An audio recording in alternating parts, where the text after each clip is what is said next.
الاسود چرواہا۔ ابن اسحاق رضی اللہ تعالیٰ عنہ نے اسود چرواہے کا واقعہ بیان کرتے ہوئے لکھا ہے کہ جب حضور اکرم صلی اللہ علیہ وسلم نے خیبر کے قلعوں میں سے ایک قلعہ کا محاصرہ کر رکھا تھا تو یہ چرواہا آپ صلی اللہ علیہ وسلم کے پاس آیا۔ اس کے پاس بکریاں کا ایک ریوڑ تھا جو ایک یہودی کی ملکیت تھا۔ اس نے حضور صلی اللہ علیہ وسلم سے عرض کیا، یا رسول اللہ صلی اللہ علیہ وسلم، مجھے اسلام کے بارے میں کچھ بتائیں۔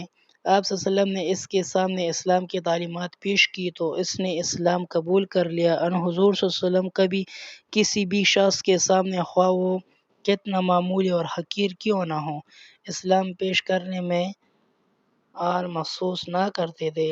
جب چرواہا مسلمان ہو گیا تو اس نے کہا، یا رسول اللہ صلی اللہ علیہ وسلم، میں فلاں یہودی کے ہاں ملازم ہوں اور یہ اسی کی بکریاں ہیں، اب مجھے بتائیں کہ میں کیا کروں؟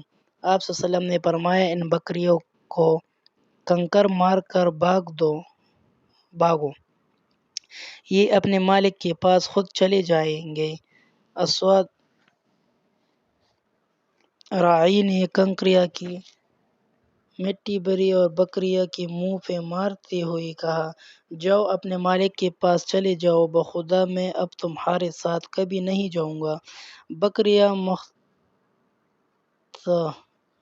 جم ہو کر قلعے کی جانب چل پڑے، گویا کوئی ہانکنے والے انہیں ہانک کر لے جا رہے ہو۔ پھر وہ قلعے میں داخل ہو گئے۔ اسود چرواہا صحابہ رضی اللہ عنہ کے ساتھ شامل ہو گیا۔ اب وہ صحابی تھا۔ مجاہدین کے ساتھ مل کر اس نے قلعے پر حملہ کیا اور لڑائی میں خوب داد شجاعت دی۔ قلعے کے اوپر سے یہودیوں نے پتھر برسائے۔ ایک پتھر حضرت اسود کو لگا اور وہ شدید زخمی ہو گئے۔ اس سے فوراً ان کی شہادت واقع ہو گئی۔ ان کے جسم اطہار کو حضور صلی اللہ علیہ وسلم کے پاس لایا گیا اور اس چادر سے ڈھانپ دیا گیا جو ان کے پاس تھی۔